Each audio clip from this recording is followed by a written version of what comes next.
eu olho para esse texto de Paulo escrevendo aos Efésios, eu fiz uma ligação muito rápida entre um texto e outro, e Deus me deu uma mensagem rápida. Eu vou compartilhar com você.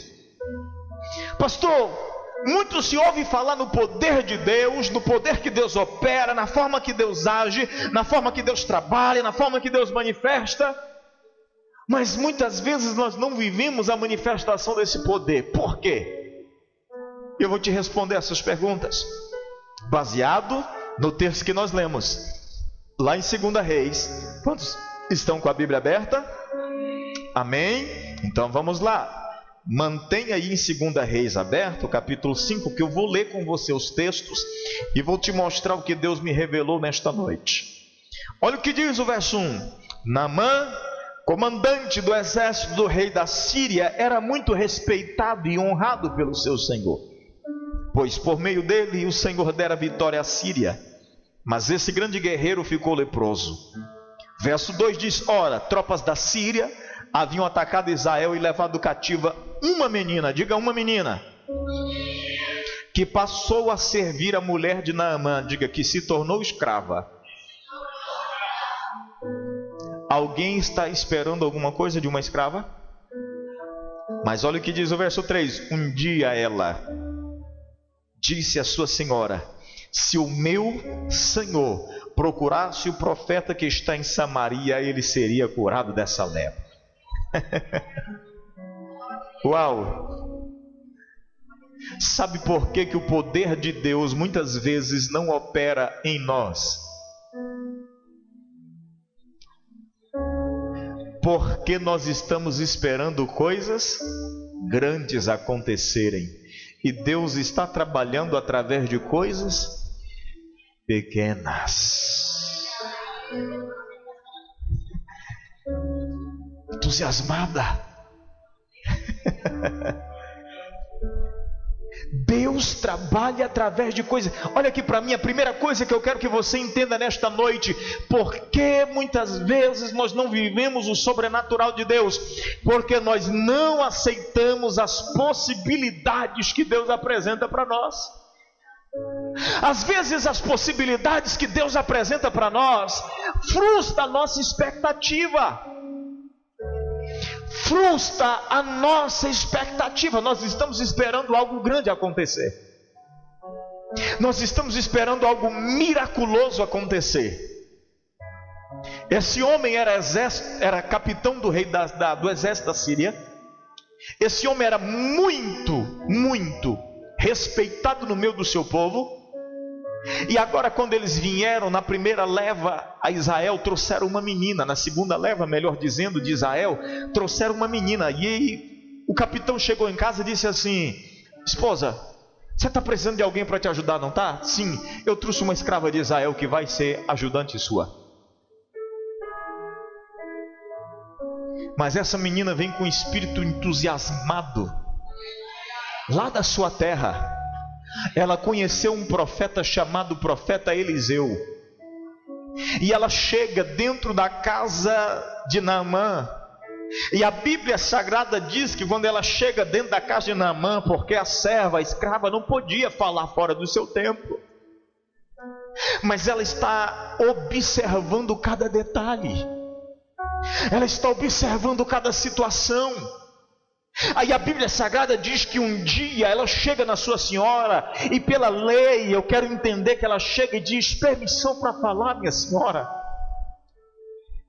Imagina aquela senhora olhando para ela dizendo: o que você tem para me dizer? Ela diz: eu tenho observado que o meu senhor está enfermo. Ele está passando por um momento de enfermidade, está vivendo uma doença. Mas eu queria dar uma notícia para a senhora. Eu conheço um profeta lá em Samaria, que se ele, o meu Senhor, tivesse o privilégio de encontrá-lo, ele voltaria curado. Você não entendeu, irmãos? Quem está falando aqui é uma serva, é uma criada, é uma escrava, com a mulher do homem mais respeitado da nação. Deus está criando uma possibilidade. Deus está criando uma possibilidade de um poder sobrenatural, do milagre acontecer na vida de Naamã. Só que Deus está criando essa possibilidade através das coisas pequenas. Muitas vezes estamos deixando os milagres de Deus, o sobrenatural de Deus passar, porque estamos esperando coisas grandes. Estamos esperando, estamos com grandes expectativas, e o Senhor está dizendo: eu sou Deus que age, eu sou Deus que manifesta o meu poder através das coisas simples.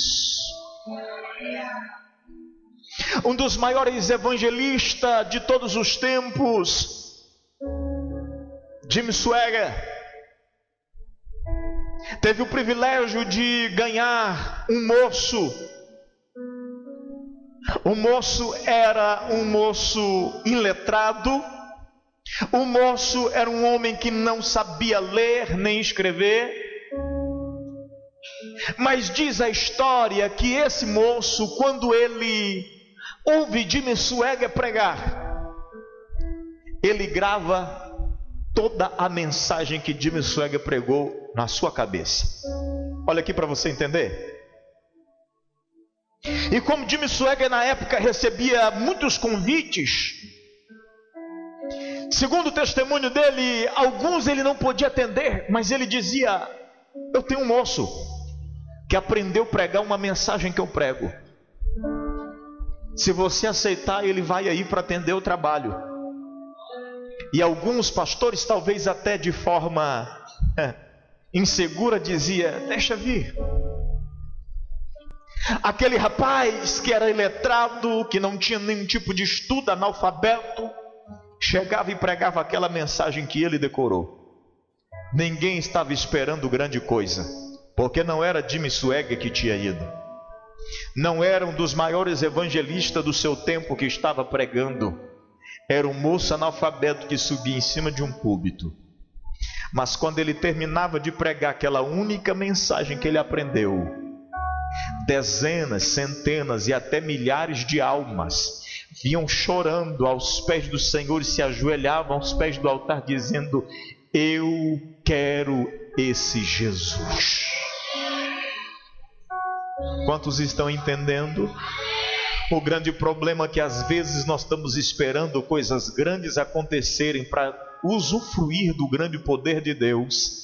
Se tiver um grande congresso, se tiver um grande pregador, se tiver um grande evangelista, se tiver uma grande conferência, eu sei que Deus vai fazer na minha vida. E deixa eu te dar a notícia: os momentos que Deus mais operou na minha vida não foi nos grandes congressos, foi nos momentos de oração, escondido dentro do meu gabinete pastoral. Os momentos que Deus mais falou comigo foi quando eu me tranquei no meu quarto, sozinho, e comecei a falar com Deus, e Deus bradou dentro da minha alma. Foi nos momentos que eu estava pensando em desistir, mas lá dentro da minha alma Deus falava: levanta, porque eu tenho para fazer é muito grande na sua vida.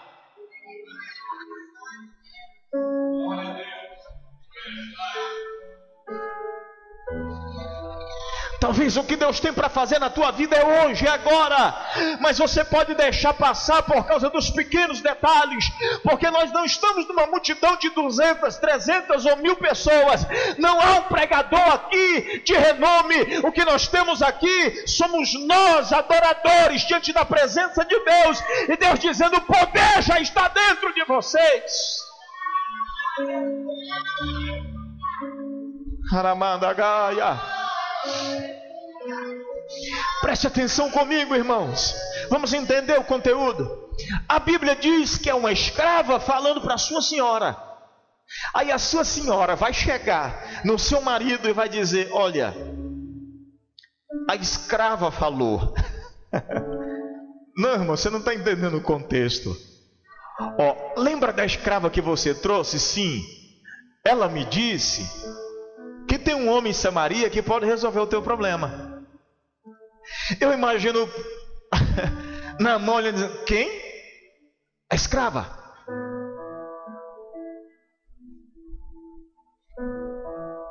Vamos parafrasear o texto? Não me chatei não, mulher.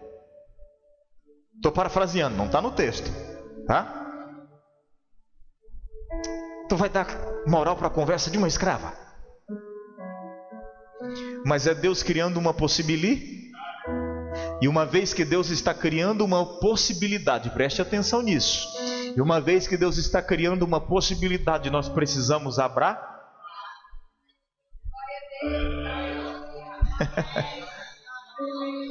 Será que nós temos abraçado as possibilidades de Deus? Será que Deus não está criando possibilidades para nós fazermos algo, usufruirmos de algo extraordinário e nós estamos deixando passar porque não aconteceu do jeito que nós queríamos?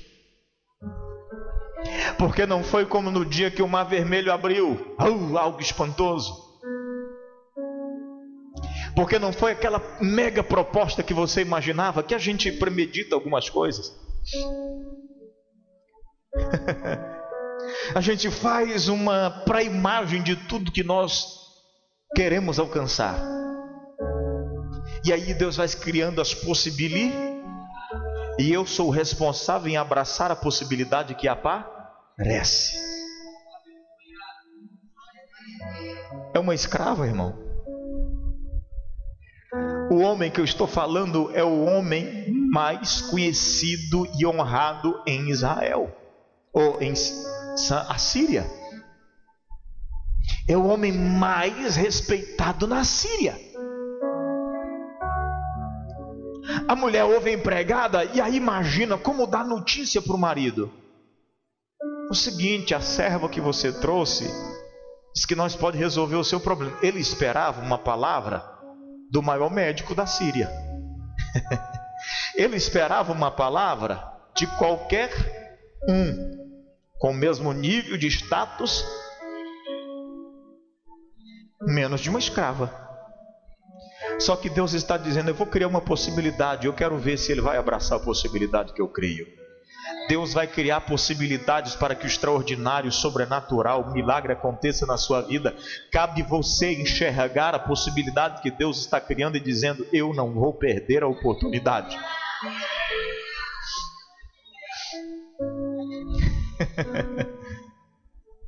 Um dia me fizeram uma pergunta, eu estava dando uma aula e me fizeram uma pergunta, pastor, o que passou na cabeça de Abraão quando ele subiu no monte com seu filho para sacrificá-lo? Eu disse, a possibilidade de assistir uma ressurreição ao vivo e a cores.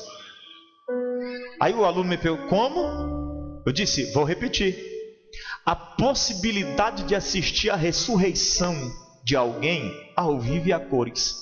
Enquanto a maioria de nós estávamos vendo a possibilidade de um menino morrer imolado, Abraão não, porque quando ele chega ao pé do monte, ele olha para os servos e diz, vocês ficam aqui, vai eu e o menino, e tendo adorado, retornaremos é plural, vai eu e o menino e volta eu e o menino. Mas Deus pediu para imolar o menino, não tem problema, se Deus pediu, Ele vai devolver de novo. Ele está vendo a possibilidade. Tem muitas vezes que nós só conseguimos enxergar o problema, e o problema anula a nossa visão das possibilidades. Às vezes o fato de nós focarmos tanto na circunstância faz com que nós deixamos de enxergar a possibilidade que Deus está criando na nossa vida. Se eu fosse você, eu dava um brado de glória a Deus nessa noite em nome de Jesus.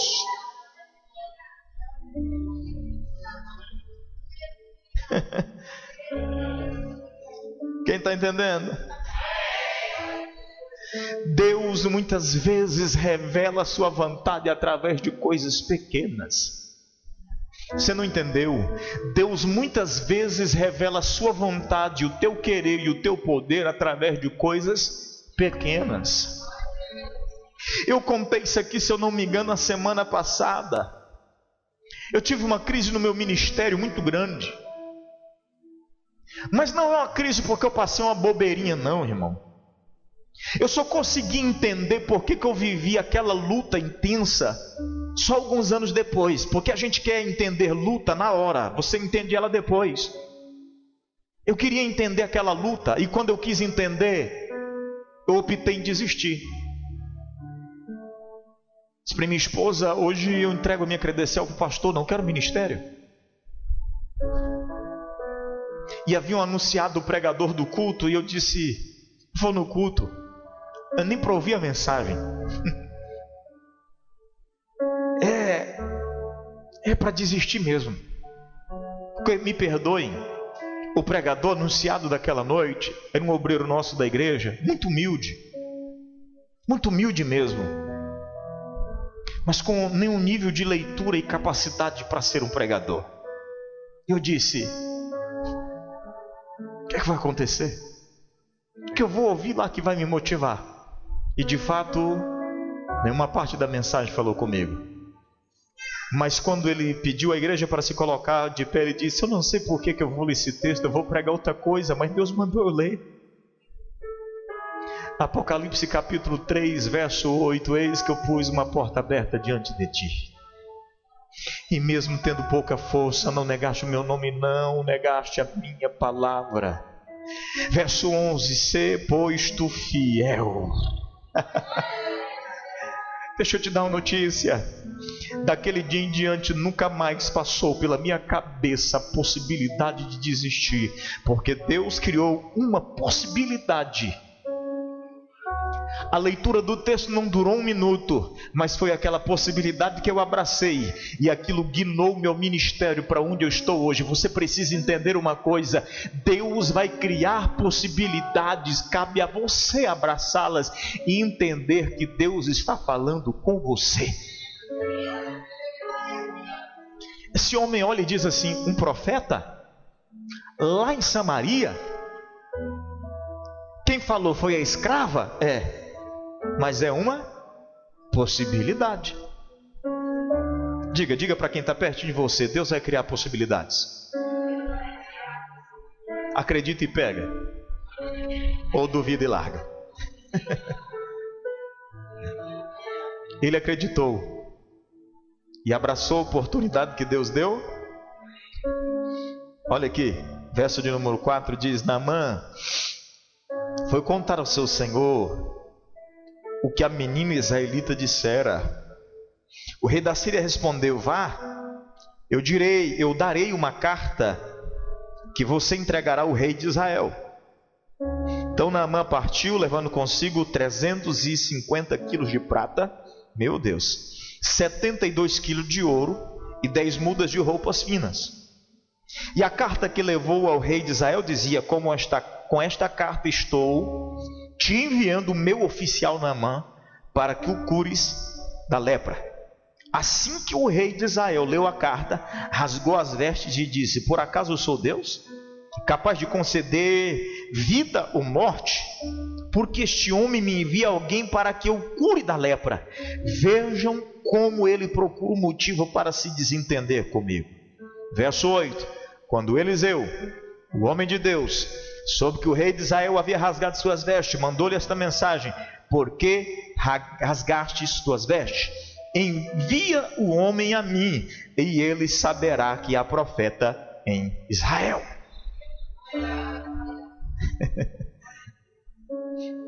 Vou falar. Segura. Sabe por que muitas vezes nós não vivemos o extraordinário de Deus na nossa vida? Porque não identificamos a mensagem enviada. Você não entendeu mesmo? Vou repetir. Às vezes nós não vivenciamos o sobrenatural de Deus porque não identificamos a mensagem enviada. Rasgar as vestes de um rei era o símbolo maior de indignação do trono. Era o trono dizendo: vai começar uma guerra agora, porque o insulto foi muito grande. Enquanto a possibilidade está quase virando uma guerra entre duas nações, o profeta está em casa e ouve falar da mensagem que chegou diante do rei. E quando ele ouve falar da mensagem, ele diz: a mensagem não era para o rei, era para mim. Foi para o lugar errado, mas manda ele vir no lugar certo, que ele vai saber que Deus é poderoso para operar o extraordinário, o sobrenatural.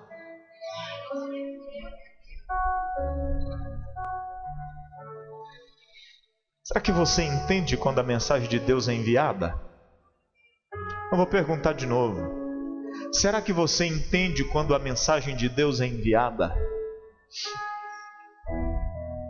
Quantas vezes Deus está falando com a gente? Quantas vezes a palavra de Deus é para mim? E eu fico assim, não queria tanto ouvir Deus falar. Sabe por quê? Porque nós temos um erro. Perdoe-me, eu sou pentecostal de nascimento, viu? Nasci e cresci no pentecostalismo, mas sou crítico naquilo que precisa ser criticado. Nós aprendemos a ver profeta pular, falar em línguas estranhas e colocar a mão na nossa cabeça, senão não é Deus falando. E aí muitas vezes a mensagem está chegando de uma forma simples como a que você está ouvindo, e ela está passando direto, porque nós não estamos entendendo. E Deus está falando, é com você, esta palavra é para você. Se você entender ela hoje, abraçar ela hoje, eu vou mover, vou abrir porta, eu vou fazer o sobrenatural. Se você entender que a possibilidade é para você, você vai abraçar ela e você vai viver algo grandioso. Muitas vezes a mensagem chega e nós não identificamos a mensagem de Deus. Eu comecei esse conto dizendo que algumas sementes na parábola do semeador, uma caiu em terra boa, outra em terra pedregosa, outra em espinhos e outra foi roubada porque caiu à beira do caminho. E às vezes a semente está sendo lançada e ela só não está germinando porque de alguma maneira a terra que ela caiu não está preparada para recebê-la. A mensagem de Deus está sendo enviada. Deus está mandando Naamã vir lá da Síria. A mensagem vem para a pessoa errada porque vem para o rei. O rei não entende nada e já está quase começando uma guerra, mas o profeta ouve falar e diz assim, eu entendi tudo, eu sei atrás de quem que ele veio, manda ele vir na minha presença, porque aqui ele vai saber que tem profeta de Deus. Identifique a mensagem de Deus sobre a sua vida. Identifique quando Deus está falando com você. Às vezes nós passamos alguns momentos fugindo da mensagem enviada. O rei conhecia o profeta. O rei conhecia o profeta que tinha na sua terra. Só que ele está tão preocupado, na diplomacia entre as duas nações, que ele deixa passar direto, que ele não entende a mensagem e quase que estabelece uma guerra por falta de entendimento espiritual. Se não entendeu, eu vou explicar. Paulo diz assim: o homem espiritual discerne tudo, e de ninguém ele é discer, porque as coisas do Espírito só se discerne pelo... Mas agora vem a parte forte. Ele diz assim, mas o carnal não discerne nada. É que o rei de Israel está sendo carnal. Ele está pensando na diplomacia entre as duas nações, mas quando o profeta, que é espiritual, recebe a mensagem dizendo, olha, o rei rasgou as vestes, porque veio um oficial da Síria pedindo para que ele o curasse. Ele diz, não, é que o rei não entendeu nada, manda ele vir a mim, que ele vai saber que existe profeta em Israel. Toda vez que uma mensagem é direcionada, nós temos que aprender a aceitá-la e entendê-la na dimensão espiritual. Aí nós queremos entender Deus com a nossa razão, queremos entender Deus com a nossa forma e perspectiva de pensar, e Deus está se revelando para nós através de coisas simples, como se revelou a Naamã através de uma escrava. E a mensagem muitas vezes chega e nós não a identifiquemos. Pastor, como é que eu vou viver o sobrenatural de Deus? Aproveite as coisas simples. Não fique esperando coisas grandiosas, não. Não fique esperando Deus descer em carro, em pessoa aqui e dizer, eis que eu estou aqui no meio de vocês. Deus está dando coisas simples para nós aproveitarmos as possibilidades e vivermos coisas grandes. Eu preguei aqui domingo passado sobre a mulher que tinha apenas um pouco de azeite em casa, vocês lembram? Eu preguei essa mensagem aqui. Ela vai até o profeta, é o mesmo? Eliseu. E Eliseu diz assim, o que você tem em casa? Ela vai dizer, eu não tenho nada. De repente ela se lembra, opa, Eu já vi Deus operando através de coisas pequenas. Eu não vou negar o pouco que eu tenho. Ela diz assim: eu tenho um pouco de azeite só. Aí o profeta diz: vai para os teus vizinhos, pede vasilhas emprestadas, traz e viva o extraordinário. Coisas exponenciais só vão acontecer através das coisas pequenas. Coisas exponenciais só vão acontecer através das coisas pequenas. Porque o que é exponencial não gera nada exponencial, já é. Exponencial é aquilo que está no limite, é grandioso. Agora, quando são coisas pequenas que acontecem, Deus começa a trabalhar, é o poder de Deus se manifestando. É alguém que vai olhar para a tua vida e dizer: não é possível, isso foi Deus que fez. Não tem possibilidade de ter acontecido por acaso. Tem alguém que pode até dizer que foi sorte, mas no final você vai dizer: não foi sorte, foi Deus.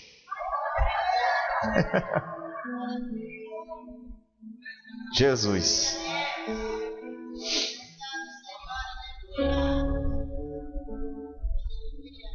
Você não precisa de coisas grandes para viver coisas grandes. Você precisa de coisas pequenas para viver as coisas que Deus tem. Eu parei no 8, certo? Vamos ler mais um pouquinho, o 8. Quando Eliseu, o homem de Deus, soube que o rei de Israel havia rasgado suas vestes, mandou-lhe essa mensagem: por que rasgaste as tuas vestes? Envia o homem a mim, e ele saberá que há profeta em Israel. Verso 9 diz: então Naamã foi com seus cavalos e carros, parou à porta da casa de Eliseu.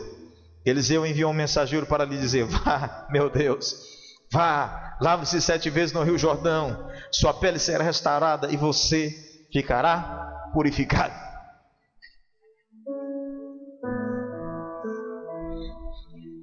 Eu disse para você que Deus frustra expectativa. A expectativa do homem. Naamã é o capitão da Síria, um homem muito respeitado. Então, como código de ética e de etiqueta, o profeta em Israel, para receber um homem dessa magnitude, ele não está pensando errado não, irmão. Alguém um dia disse: é egoísta. Eu disse: não. É padrão de etiqueta. Isso é ética. O profeta está recebendo o chefe do exército da Síria, a nação mais poderosa do tempo. Se recebe alguém dessa magnitude, você senta em qualquer lugar aí? Você faz isso? Ah, não, irmão. Não, a maioria faz, que ninguém falou nada, só 2 ou 3. Você faz isso com alguém importante que chega na tua casa? Senta em qualquer lugar aí, vai sentando. Então ele vem pensando assim: chegar lá eu vou ser bem recebido. Chegar lá o profeta vai me colocar para dentro, vai me dar o melhor lugar. E depois que eu abrir meu coração para ele, não tem para ninguém. Ele coloca a mão na minha cabeça e pronto, eu estou curado. Aí eu pago o serviço dele e volto para casa. Você acha que ele saiu com roupa, com 60 e poucos quilos de ouro e 200 e poucos quilos de prata? Por quê? Porque ele queria pagar o milagre. Então ele já tem tudo plané.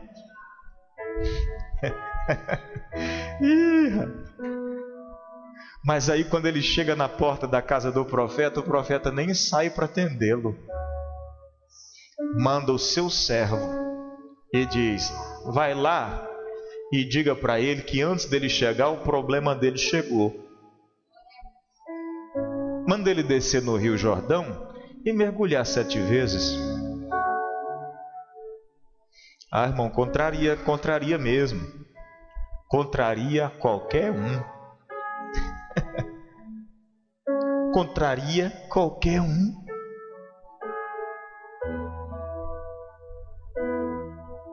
Muitas vezes não é Deus que não está operando ou fazendo. São as nossas expectativas que não estão sendo atendidas. Eis aí o motivo de muitas vezes não vivermos o exponencial da parte de Deus. Porque nós mentalizamos como Deus vai fazer. Nós temos uma ideia preconcebida de como Deus vai realizar. E aí quando Deus começa a fazer, Ele começa a fazer tudo ao contrário. Frustra ou não frustra? Só que deixa eu te dar uma notícia. Toda vez que você se frustra, quem perde é você. Não, você não entendeu. Toda vez que você se frustra dentro da sua expectativa com a maneira de Deus agir, quem perde é... Então vou te dar uma notícia. Pare de se frustrar. Ah, Deus não fez, eu pedi tanto, eu jejuei 21 dias, eu orei tantas semanas, eu fiz e não aconteceu. Fique tranquilo, Deus está trabalhando. Fique tranquilo, Deus está trabalhando. Fique tranquilo, Deus está agindo. Deus está trabalhando. A única coisa que Ele fez foi frustrar nossa expectativa. Mas isso não é sinal que Ele não esteja fazendo nada. Aí, quer ver? Diz o verso 11. Mas Naamã ficou indignado e saiu dizendo: eu estava certo de que ele sairia para me receber. E isso aqui, olha a expressão dele. Eu estava certo que ele sairia pelo menos para me receber, e que invocaria em pé o nome do Senhor, o seu Deus, moveria a mão sobre o lugar afetado e me curaria da lepra. Ele está dizendo: eu tinha uma expectativa formada. Eu pensei que eu chegaria, ele me receberia, me colocaria para dentro, colocaria a mão sobre o lugar da enfermidade e pronto, está resolvida. Agora ele me manda ir no Jordão, esse rio sujo. Aí ele diz assim: ó, não tem rios na Síria mais limpos do que o rio Jordão?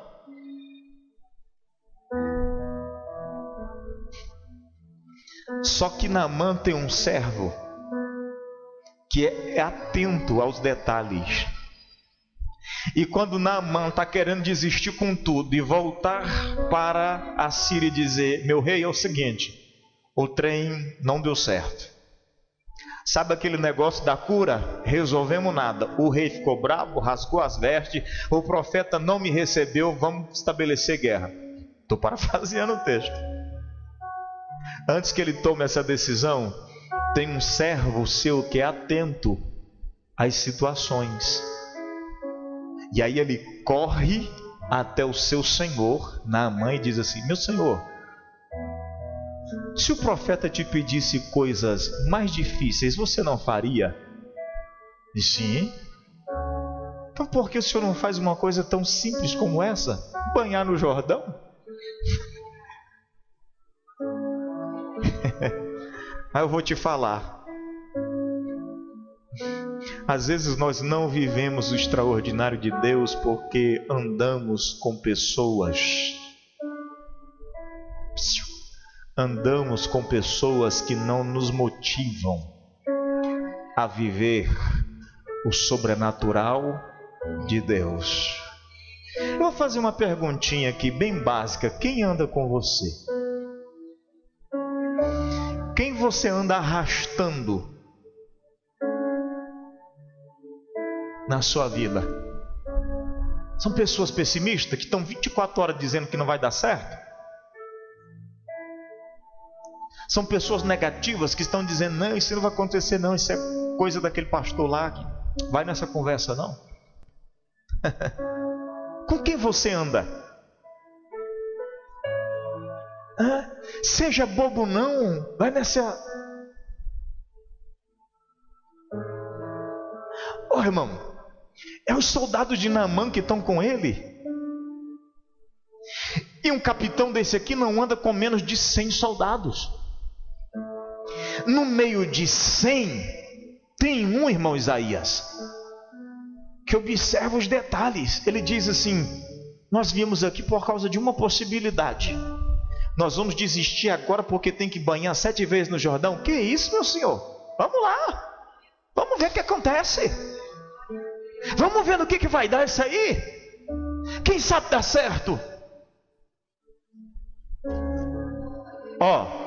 Para ele sair da Síria, ele precisou de uma pessoa entusiasmada. Para ele receber o milagre no Jordão, ele precisou de uma pessoa...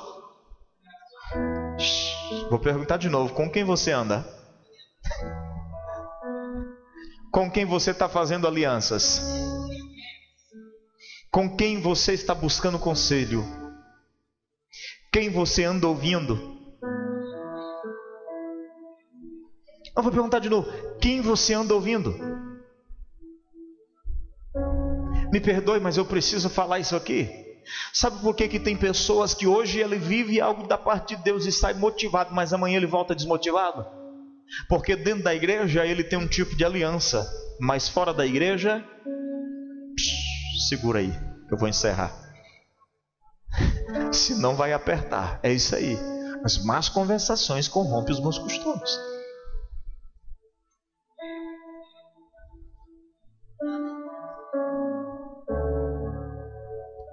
Eu levanto meu dia fazendo uma frase. Eu posto inúmeras frases a semana inteira na minha página do Facebook. Mas eu levanto de manhã cedo, eu tenho aqui bloco de anotações. E eu penso alguma coisa boa para aquele dia e eu anoto. Todo dia eu faço isso. Primeira coisa que eu faço no dia antes de me escovar, eu saio com o celular na mão, já pensando em algo para aquele dia, e já começo a escrever. Às vezes eu nem termino.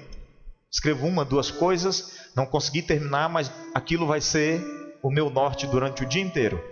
Raramente eu chego no final do dia sem terminar a frase. Porque aquilo me motiva a prosseguir.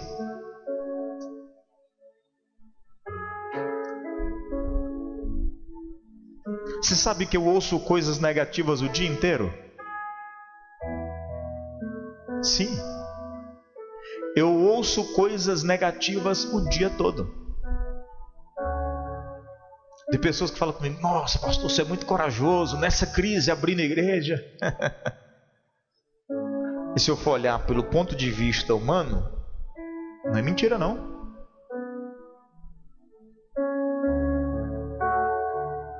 Porque hoje eu tenho um custo de mais de R$ 2.500 aqui em Sinop. Uma fonte de renda que não dá 10% disso. Me pergunte como. Entusiasmo.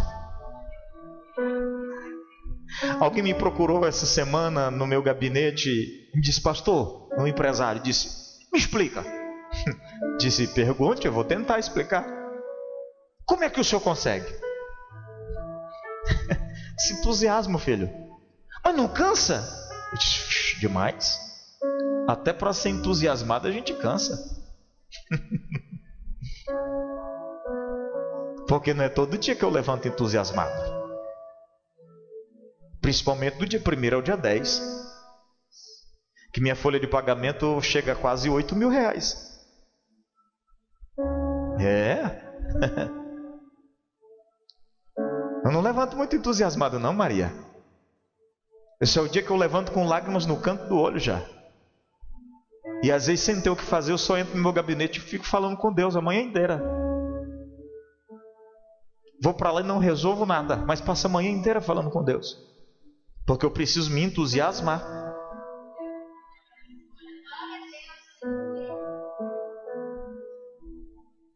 E se eu contar o meu problema para qualquer um, vai dizer: pastor do céu, para tudo. Misericórdia, pastor, o senhor não vai dar conta não. É o que eu vou ouvir. Aí esse empresário me perguntou: como é que o senhor faz, pastor? Eu disse: simples. Todo dia eu me levanto determinado a vencer mais um dia. Amanhã Jesus diz que basta cada dia o seu, e o dia de amanhã não nos perde. Então me preocupo com hoje. Nós só iremos viver o sobrenatural de Deus quando nós entendermos que precisamos andar com quem nos ajuda a ser motivados. Você tem alguém com quem você anda, com quem você fala no telefone, com quem você troca mensagem, que te dá uma palavra de incentivo? Avance, não desista não. Vai para frente. Você tem? Se você não tem, procure um. Se você não tem, procure alguém para te ajudar, porque senão você pode correr um sério risco de desistir no meio do caminho. Naaman está quase desistindo. No meio do caminho ele está dizendo: gente, esse profeta enlouqueceu. Lá na minha terra tem uns rios de água tão limpa, Abana e Farpar. E aí ele me manda vir aqui banhar no Jordão. Não, vou desistir desse negócio. Sai um soldado do meio do seu grupo de soldados correndo e diz: meu senhor, desiste não. Coisinha fácil dessa aí. Coisinha simples dessa. Vamos lá, mergulha 7 vezes, vamos ver no que vai dar. E aí quando ele ouve a voz de um entusiasmado, ele se entusiasma também. E aí ele se arrisca. Olha o que diz o texto. Se coloque de pé que nós já encerramos de pé. Posso ler? O verso 13 diz: mas seus servos lhe disseram: meu senhor, meu pai, se o profeta tivesse pedido alguma coisa difícil, o senhor não faria? Quanto mais quando ele apenas disse: se lave e será purificado. Assim, a palavra assim quer dizer que ele ouviu o seu servo, o seu soldado, e fez o que o soldado havia dito, certo? Esse é o sentido da palavra assim. Vamos lá? Diz assim: assim ele desceu ao Jordão, mergulhou 7 vezes conforme a ordem do homem de Deus, e foi purificado, e sua pele tornou-se como a pele de uma criança.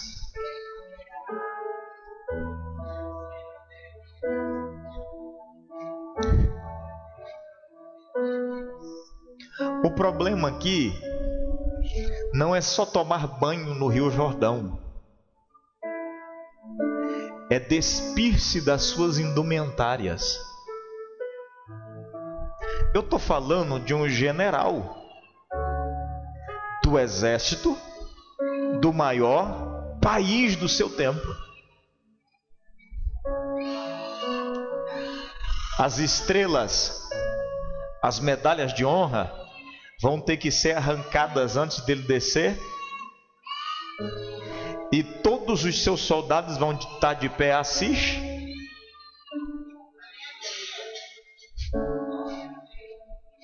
Às vezes nós temos que quebrar paradigmas, irmão. Às vezes nós temos que quebrar os paradigmas. Às vezes nós temos que quebrar os paradigmas e dizer: é lá que eu vou receber o meu milagre? Então é lá que eu estou indo. O profeta disse que o milagre ia acontecer no Jordão, banhando, sim. O texto aqui diz: se lave.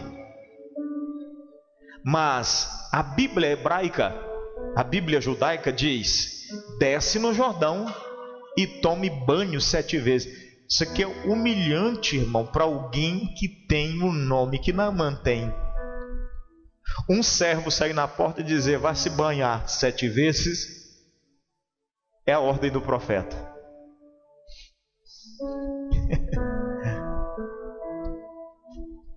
Como que eu venho atrás de resolver um problema? Minha pele está toda enferma,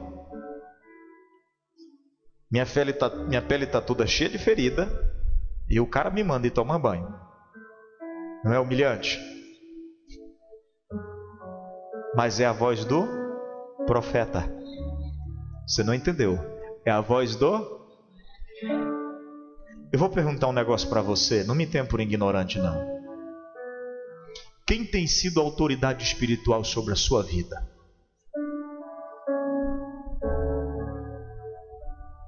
Vou perguntar de novo, só para você meditar nisso. Quem tem exercido a autoridade espiritual sobre a sua vida?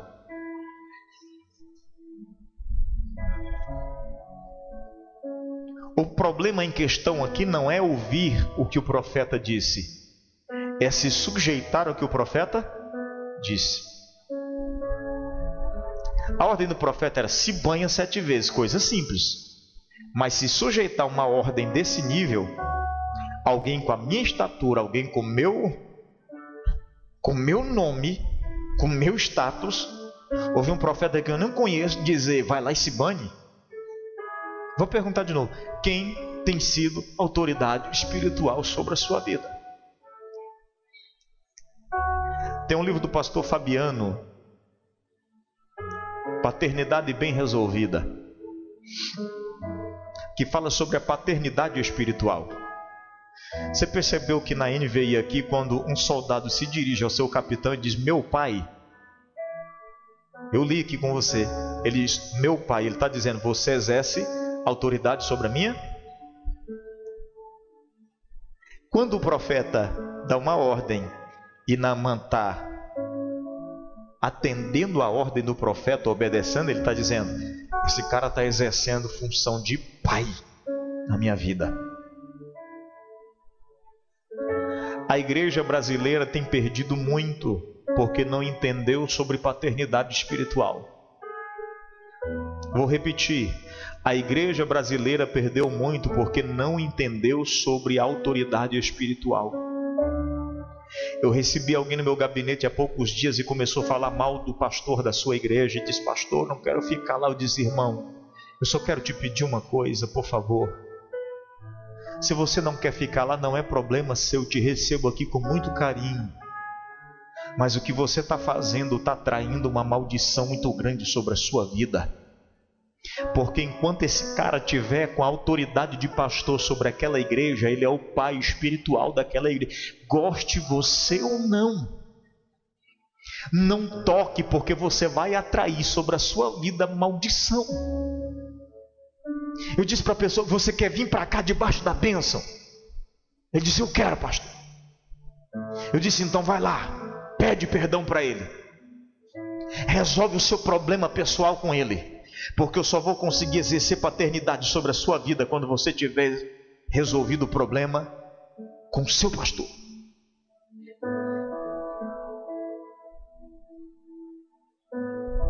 Paternidade espiritual. Quem é a voz que te dirige? É Deus, pastor. Deus fala comigo e... Tem gente que é místico. Tem crente que é místico. Deus não preciso de ninguém. Paulo diz assim, sede meus imitadores para a igreja de Corinto, como eu sou de Cristo. Ele está dizendo, ninguém aqui na terra trabalha no reino espiritual sem referência. Ninguém. É que a gente não quer ter referências espirituais. Porque é mais fácil dizer que Deus fala comigo, que Deus me aparece, que Deus aparece em visão, que Deus... E me perdoe, irmão, viu? Nós temos vivido isso muito na igreja brasileira. Tem surgido por aí um grupo de pessoas chamado desigrejados. Eu não preciso de igreja, eu não preciso de pastor, meu negócio é com Deus. Hebreus diz que agora eu sou sacerdote. Se não tem ninguém para exercer autoridade espiritual sobre a sua vida, pode ser que você não viva o extraordinário de Deus. Teve uma coisa que me moveu aqui, irmã Nete, e eu voltei para casa muito empolgado. Coisas simples são que me mexem comigo. Eu não gosto de coisas, espero coisas grandes. Quando o irmão Amauri foi no médico, e ele bem ali na porta disse assim, pastor, quando aquele médico falava eu me dava uma ira, eu queria segurar no pescoço dele. Aí eu fechava os olhos e imaginava o senhor pregando. Você não entendeu nada, irmão. Pode ser que para você não tenha efeito algum, mas para mim sim. Para mim tem um grande poder. Pode ser que para você é uma coisa simples, para mim não. Alguém com o temperamento dele dizer que para controlar o temperamento dele diante do médico, ele fechava os olhos e imaginava o pastor pregando. Pastor, eu imaginava o senhor pregando, aí acalmando. Aí eu queria grudar no pescoço dele, mas eu fechava o olho de novo e imaginava o senhor pregando. Você precisa ter um referencial, você precisa ter alguém que exerça a paternidade espiritual sobre a sua vida. O que Naamã está dizendo aqui é, eu aceito, mesmo que eu não conheça, mesmo que eu não sei, mesmo com dificuldade, mesmo me remoendo por dentro, mas eu estou aceitando o exercício da paternidade que esse profeta está exercendo sobre a minha vida. E a Bíblia diz que quando ele mergulha 7 vezes, como o profeta havia ordenado, a Bíblia diz que o milagre acontece. o milagre acontece. O Rio Jordão tinha poder miraculoso? Não tinha nada, irmão. Água velha barrenta, suja. Tinha poder nenhum. O que tem poder sobre a vida de Naamã agora é o exercício da autoridade espiritual. Muitas vezes nós deixamos de viver o sobrenatural de Deus porque nós não vivemos o exercício da autoridade espiritual sobre a nossa vida.